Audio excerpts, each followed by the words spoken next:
Michael Jordan or James LeBron? Larry Bird. Did I get them backwards? LeBron James. LeBron James. I follow basketball. Tom Brady, and this is for my dad, Roger Staubach. Tom Brady. Tiger Woods or Jack Nicholson?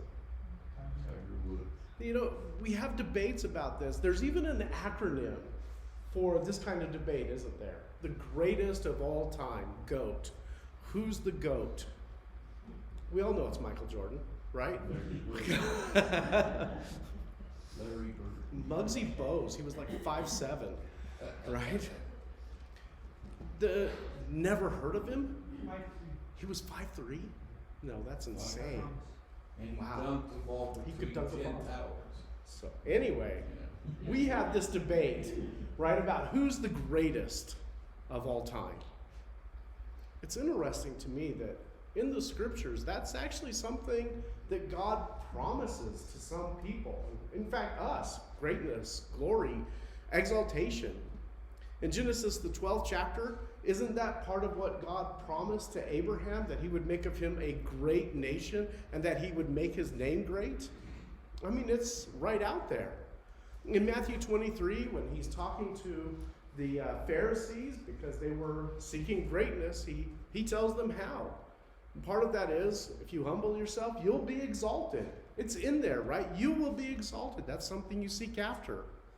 In Romans, the 2nd chapter, when Paul is talking about the salvation that we have in Jesus Christ, he talks about the coming judgment. And in that judgment, God is going to render to each one according to his works, to those who by patience in well-doing seek for glory and honor and immortality. It's not just, I'm going to be great, but he says we're seeking for it. And these are what's applauded. We know it's applauded because in verse 10 of that same passage, he promises glory and honor and peace to the ones who do good. Seeking greatness. Generally, you're not going to hear many preachers start off a lesson by saying, God wants us to do that. But that's what he said for Abraham. And that's what he wants us to do, is to seek that greatness. In the parable that we read in Luke, that Julian read, Luke the 14th chapter, Jesus is with the disciples. He's been invited to a wedding feast. And as he's there, he watches how people sit down at the wedding feast. Now, we've solved this problem nowadays, right? Because what do? We put little placards right at the table that say, this is where you sit. So we don't have this problem as much, but there was a time where people would sit, and if you wanted to be recognized as best friends, or the greatest honor is to be with, the one who gave the banquet. So you would want to be as close as possible to that one. Jesus observes at this wedding feast how people are jockeying for those positions, those seats that show that honor. And he actually turns to the disciples and he tells them, when you're invited by someone to this wedding feast, don't sit down at the place of honor. Don't do it. Don't you imagine that this went contrary to everything they'd ever seen or understood in their life? This was completely contrary to the culture that they were used to. Everyone wanted to be in that place. So he says, don't sit there because, and this is very practical, isn't it? Someone better than you, I think my translation says someone more distinguished. We'll go with that. Someone more distinguished than you comes up, and the one who's throwing the feast says, not you. You move back, and they make room for that person. Of course, if you get moved back, by that point, where are you going? All the way to the back. And he even makes that expression in verse 9, with shame, you take the lowest of places. So don't go fighting for that seat. Instead, he says, when you're invited, go and sit in the lowest place. Sit the furthest back, furthest away from where that is. And when the host comes in and he sees you, he says, oh, no, that's not where I intended. I want you to move up and be closer to me. And then everyone sees it and says, that guy is special. That person really is friends, when the seats were changed. And he closes that parable by saying, everyone who exalts himself will be humbled, and he who humbles himself will be exalted. But I think this passage describes for us not just the picture of a wedding feast. Do you? I think we care about being honored, and we care what people think of us. And this passage describes that struggle within us very well. Generally and societally, I think we know that the way to gain honor is to put ourselves forward. That's what we've always seen, just like they had always done. Because if we don't put ourselves forward, who's going to? So, how many ways, not just at a wedding feast, do we do this like on a daily basis? Maybe even without thinking about it. You know, maybe it's that moment where you have to zoom around a car so you can beat them to the red light. You know, maybe it's trying to get that highest grade in class, that I want to have the best grade. Or promoting yourself at work as being like the best employers. I mean, think about it. There's so many ways in which we try to put that foot out there that I think I want other people to know that I'm better. And what that means is that the end of the Jesus parable in Luke 7 is really hard for us, because we've been raised in such a way in our society and culturally that humbling oneself is often difficult and it's counterintuitive. It goes against everything that we've been taught. Not only that, but it's often despised by the world, isn't it? That if you don't take that place of honor as high as you can, then you must not think much of yourself. You must lack confidence. You must really be bad if you see yourself that badly.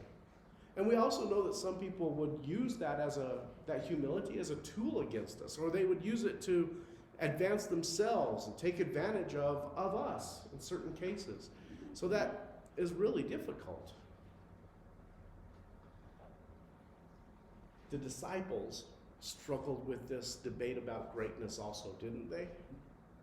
Over and over again, we can read the times where they debated who was the greatest. Look with me in Mark, the 9th chapter. We'll be coming back to Mark 9, so.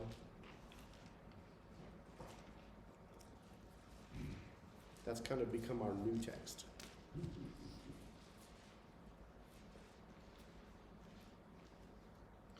Beginning in verse 33, it says, this is after they had been on a journey and they're returning back to kind of the home base of Capernaum. It says, when they returned to Capernaum, and when he was in the house, he asked them, what were you discussing on the way? But they kept silent, for on the way they had argued with one another about who was the greatest.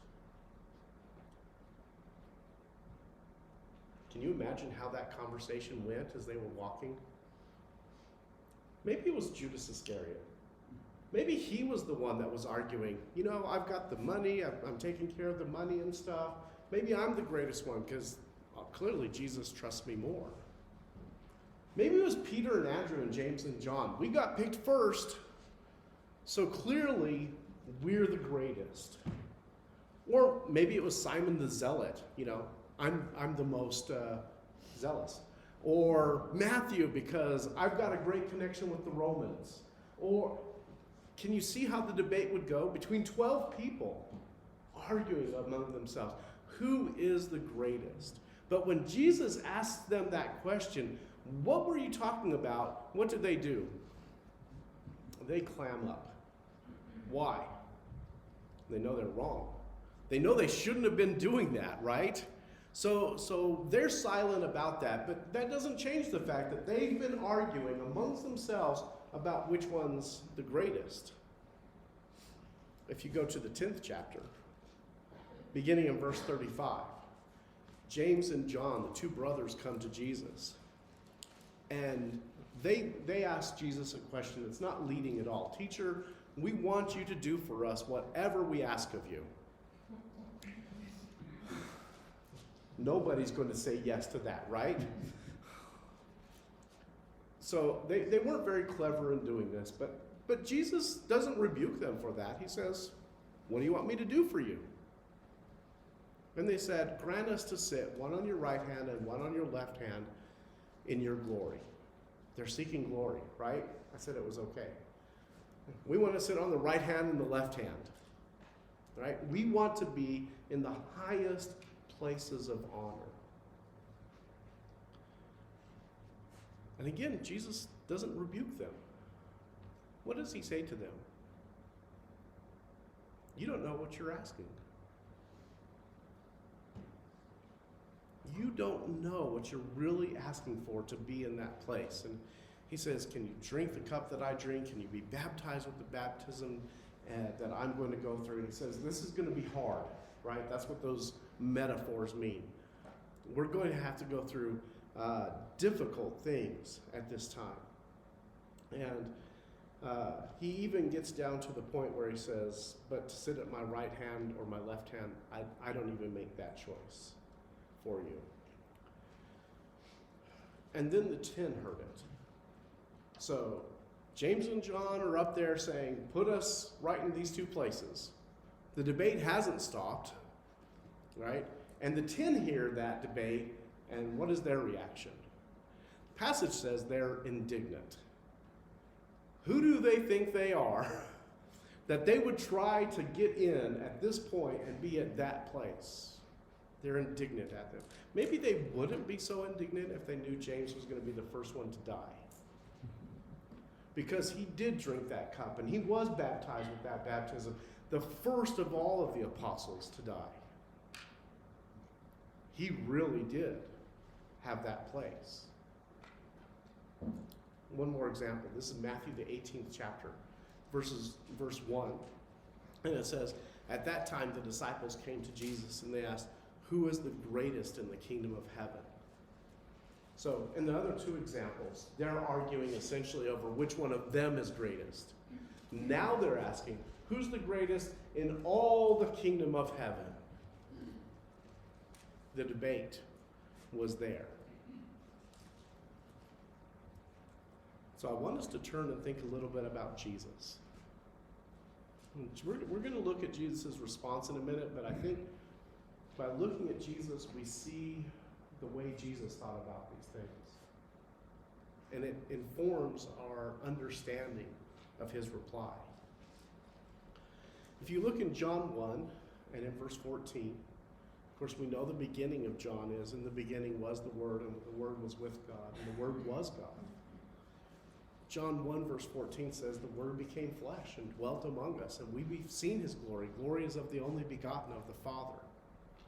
The disciples at some point, they didn't see Jesus in all of his glory, but the Word became flesh, and they said, we've seen his glory. I'm going to suggest to you that they saw his glory in a variety of ways. Partially, I think, in his teaching. You remember the people were amazed at his teaching. Clearly the miracles would be a part of that. The transfiguration, can't leave that one out, right? But I would suggest to you also, they saw his glory on a daily basis.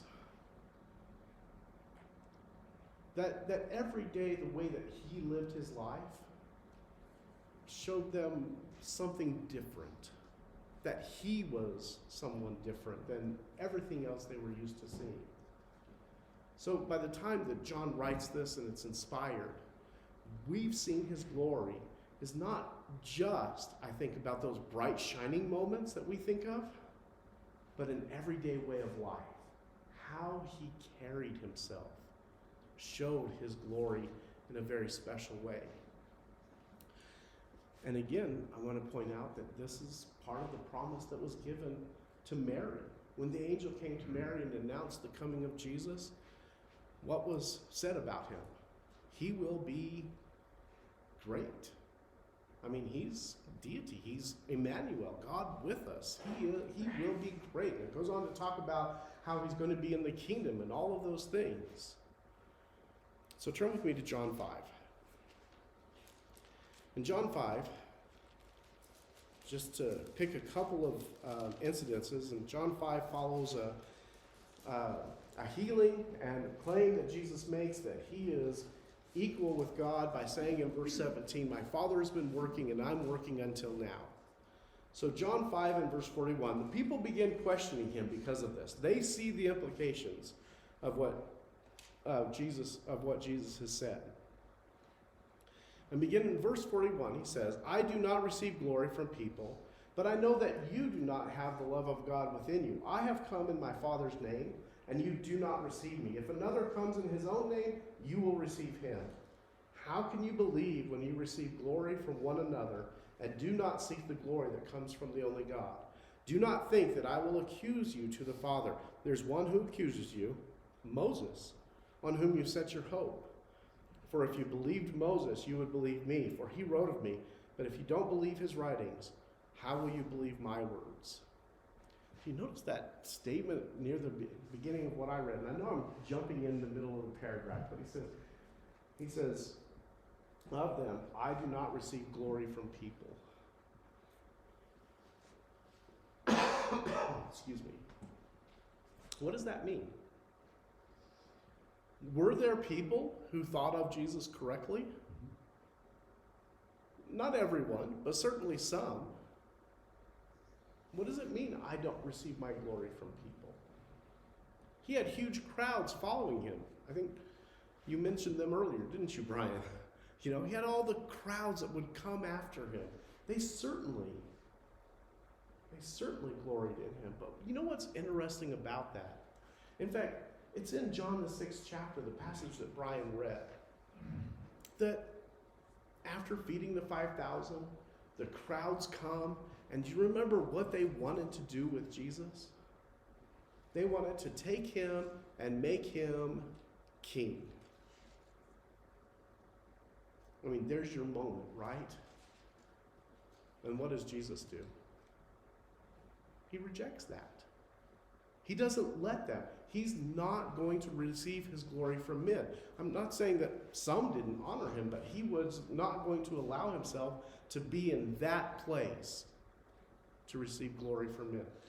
That's not what mattered to him. It's certainly what mattered to them. You can see that down in verse 44 when he says, how can you believe when you receive glory from one another and don't seek glory that comes from God? You seek glory from each other. They liked it when they put that emphasis on each other and on how great they were. They were the ones who were choosing where to sit at the wedding feast, weren't they? And they looked at each other and ranked each other by that judgment. Did you notice the things that Jesus condemns in them in this passage? They don't love God, and they don't believe in him. Because what they were concerned about was that they loved themselves, and they believed in themselves. And that's where they put all of their emphasis at that time. In fact, in John the 12th chapter, I don't want to turn to it, but it talks about how many of the people believed in him, the Pharisees believed in him, but they would not confess him because they loved the glory that comes from men more than the glory that comes from God. That's what they cared about. In John the 8th chapter, we have another interesting discussion, at least to me, about this seeking after glory. And again, this follows as part of a discussion about who Jesus is. That in this case, he's claiming that he is the light of the world. And the people, again, really dislike that he's saying these things. So in verse 48, John 8, verse 48, the Jews answered him, "Are we not right in saying that you are Samaritan, have a demon? Jesus answered and said, I do not have a demon, but I honor my Father, and you dishonor me. Yet I do not seek my own glory. There is one who seeks it, and he is the judge. Truly, truly, I say to you, if anyone keeps my word, he will never see death. The Jews said to him, now we know that you have a demon. Abraham died, as did the prophets, yet you say, if anyone keeps my word, he will never taste death. Are you greater than our father Abraham who died? And the prophets died. Who do you make yourself out to be? Jesus answered, if I glorify myself, my glory is nothing. It is my Father who glorifies me, of whom you say he is our God. But you have not known him. I know him. If I were to say that I do not know him, I would be a liar like you, but I do know him and I keep his word. Your father Abraham rejoiced that he would see my day. He saw it and was glad. So the Jews said to him, you're not yet 50 years old, and yet you've seen Abraham? And Jesus said to them, truly, truly, I say to you, before Abraham was, I am. So they picked up stones to throw at him, but Jesus hid himself and went out of the temple. Here's an interesting discussion, don't you think? In the middle of a discussion, talking about spiritual things, they say, you're a Samaritan and a demon. Now, those were big insults, right? You're possessed by the devil. And maybe the worst one was that you come from Samaria, which was not really correct, but the way that they thought about it, that was a pretty good big slam. So you're from a bad place and you're possessed by a demon, and Jesus makes the point that they're dishonoring him and making that statement. But he says specifically in verse 30, I don't seek my own glory. So even though they're making this incredible insult against him, he doesn't really try to answer it except, you're dishonoring me. What he says is, I care about what God says. I'm concerned about what he says. He's the one that wants to glorify me. And so he goes on to teach them about who he is. And verse 54, he says, if I glorify myself, my glory is nothing. And I think that's exactly where our struggle is. Because that's the statement, if I don't put myself forward, who else will? Right? That's what our society says. And Jesus says, if I try to glorify myself, there's nothing there. Why? Because anybody can say that, right? And it's always debatable. We still do those debates. That's where we started at the beginning of this lesson.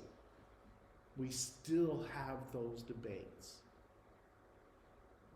If you glorify yourself, if men glorify you even, it means nothing. So Jesus says, no, what matters is that it is my Father who glorifies me, of whom I say he is our God. I know him, and he knows me. So he knows the glory that I have. Okay, turn with me back to Mark. With those thoughts in mind, that idea of the glory. Mark, the 9th chapter. So Jesus is going to teach the disciples about being great. And one of the things we kind of notice already is this.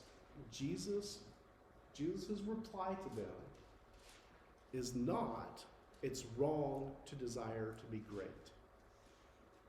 As they're arguing about it, as they're trying to put themselves forward, he doesn't say, you shouldn't be trying to be great. What he says to them is, you're doing it the wrong way. I think that's really important for us because I think we've lost sight of that idea of what Abraham, the promise God made to Abraham, and that idea of being exalted, and that idea of seeking after glory and honor. Those are things we need to be seeking. We need to do it the right way, though. And that's what Jesus corrects in these teachings. So back in Mark the 9th chapter, beginning at verse 35, after they're silent about who is the greatest, it says in verse 35, he sat down and called the 12, and he said to them, if anyone would be first, he must be last of all and servant of all. And he took a child and put him in the midst of them, and taking him in his arms, he said to him, Whoever receives one such child in my name receives me. Whoever receives me receives not me, but him who sent me. So simple, so plain. And this is the glory of Jesus that the disciples saw every day. That he lived according to what he's trying to teach them now. That I have to be last of all, that I have to be servant of all. And then he takes that child. And you know how sometimes adults are with children? You know, they're scurrying around, running around. They're not really worth noticing kind of thing. But Jesus noticed. Not only did Jesus notice, but he received that child into his arms. He made that child feel special. That one who was innocent and young, he received that child. I know that when we look at a passage like this, we hear just the idea of being last and being servant of all. But there's also this receive a child. That's what Jesus did. In fact, he didn't just do it for a child, he did it for every one of us. In his life and in his death, in his teaching and all the miracles, and going to the cross for us. That's incredible that he would do that. And you go to Mark the 10th chapter. And after James and John have made that request to be on his right hand and his left hand, and the disciples are indignant, the other 10, look in verse 42. And Jesus called to them and said, you know that those who are considered rulers of the Gentiles lord it over them, and their great ones exercise authority over them. But it shall not be so among you, but whoever would be great among you must be your servant. Whoever would be first among you must be slave of all. For even the Son of Man came not to be served, but to serve, and to give his life as a ransom for many. Again, what do we see Jesus doing here? He talks about how the way the world works, that we're all familiar with. It's the way the world worked then, and it's the way the world works now. Right? Top-down authority, and we honor those who are at the very top. And we think that's what it means to be great. And yet here's Jesus, the Son of God. And when he comes to the earth, how does he present himself? Does he come down to the temple in Jerusalem and tell everyone who he is and that they should bow down and worship him? He's born in a barn in Bethlehem, a small town. And he spends most of his time walking around the country, teaching, helping people, curing them of sicknesses and illnesses. He chose to help people. It wasn't about being on top. It was about being the most helpful to the people who were there. That's not helpful for everything in every way. I mean, there were times when he told people no, and we know that. That's important. But he was there to serve, to be a slave of all, and eventually to give his life as a ransom. He was about saving souls. So if you want to be great, and in fact, did you notice it's right in these verses? Whoever would be great among you. He's still saying it's okay to be great. Just do it the right way. Do it like I'm doing it. By choosing to get glory from God, by choosing to help others. If we go to Matthew the 18th chapter. Matthew the 18th chapter, beginning in verse 1, is where they had asked who's the greatest in the kingdom of heaven. So it's beyond just their circle at that point. So Jesus answered, beginning in verse 2, and calling to him a child, he put him in the midst of them and said, truly I say to you, unless you turn and become like children, you will never enter the kingdom of heaven. Whoever humbles himself like this child is the greatest in the kingdom of heaven. I love that he answers the question about who's the greatest. It's like that child. What did they have to do to get that to that place? Did you notice that the first thing that he says is you have to turn? What does that mean? What are we turning from? I think in the simplest terms, in the context of what Jesus has been talking about, we have to turn away from that idea of I have to make myself great. I seek glory from men. And I have to turn to the point where I'm going to seek glory from God. I've got to turn around that attitude of putting myself forward. And he says, you've got to become like a child, and that means you have to humble yourself, because a child knows that it's a child. And so you have to become like the child. And he says, that's who's the greatest. Again, no rebuke for seeking greatness. He tells you how to do it. Isn't that amazing? So if you look at these verses, as Jesus is teaching his disciples about how to be great, what do you see? What do you see in Jesus? How do I become great? Don't seek my own glory. That's never going to work, right? Let your Father glorify you. Remember that you're destined for this glory and greatness. It's in the Scriptures. You're destined for it. Just wait for him. That's hard, but we can do it.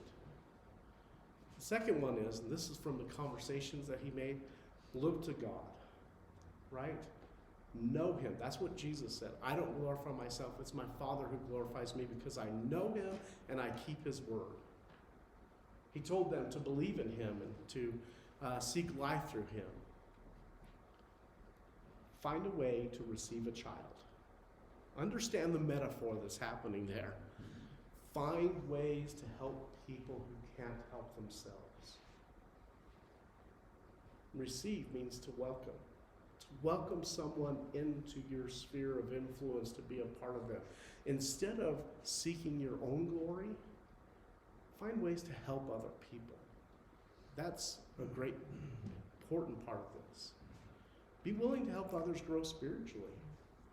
Isn't that what it's talking about when he says, I'm servant of all, and he gave his life as a ransom? He was helping us spiritually. Not in every aspect of every part of our lives, but definitely there. Be humble like that child. Understand your place before God, that you're just that child. And there's really something special about being able to be received by God in that way. So, we're going to end our lesson with this question.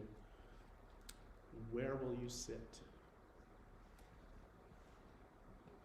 That's a choice that we make every day, isn't it? Jesus made that choice every day, and I think he showed his glory by doing it. Will you sit with your brother Jesus, waiting for God to glorify you? Where are you going to sit? Instead of putting yourself forward, humble yourself and be exalted, because one day God's going to do that. If you have the desire to become a child of God, if you need our prayers and help, please come forward as we stand and sing.